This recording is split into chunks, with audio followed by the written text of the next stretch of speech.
Bismillah, alhamdulillah, wassalatu wassalamu ala rasulillah wa ala alihi wa ashabihi wa mawalah, amma ba'du.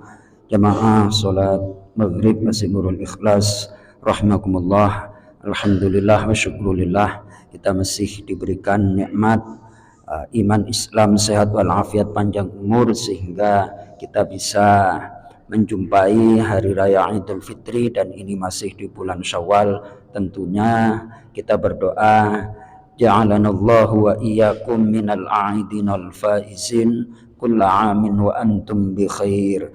Mudah-mudahan kita semuanya dijadikan oleh Allah minal a'idin, orang-orang yang kembali dalam arti kembali kepada fitrah.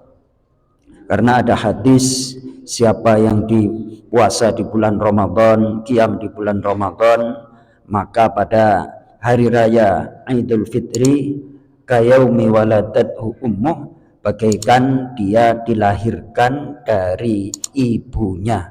Jadi bayi yang lahir itu tentunya tidak punya dosa bersih. Mudah-mudahan kita termasuk orang yang kembali kepada kesucian, yang termasuk ke dalam golongan wal faizin, orang-orang yang berbahagia.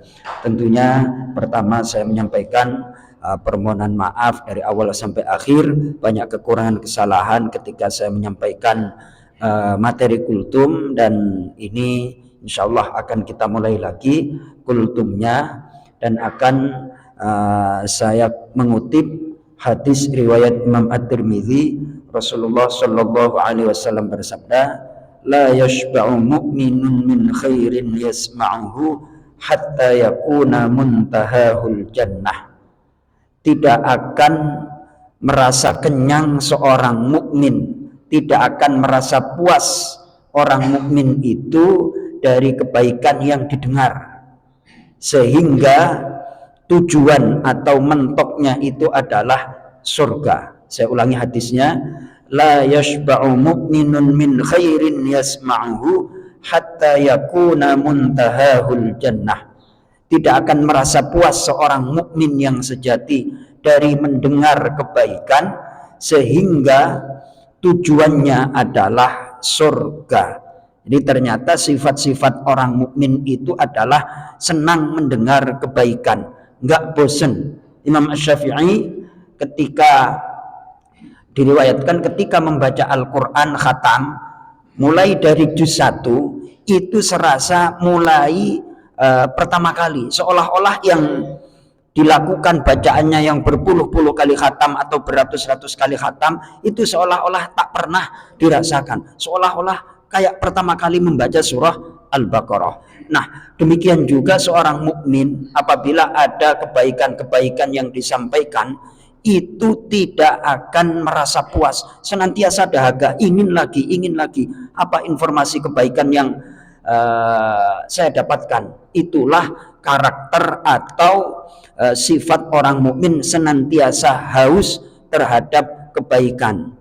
Dalam hal ini adalah petunjuk Allah dan petunjuk Rasulullah Shallallahu Alaihi Wasallam. Karena yang namanya hidup itu, mohon maaf, saya berikan analogi, kadang itu kita punya katakanlah pengetahuan kita kelas SD, namun ujiannya SMA atau perguruan tinggi.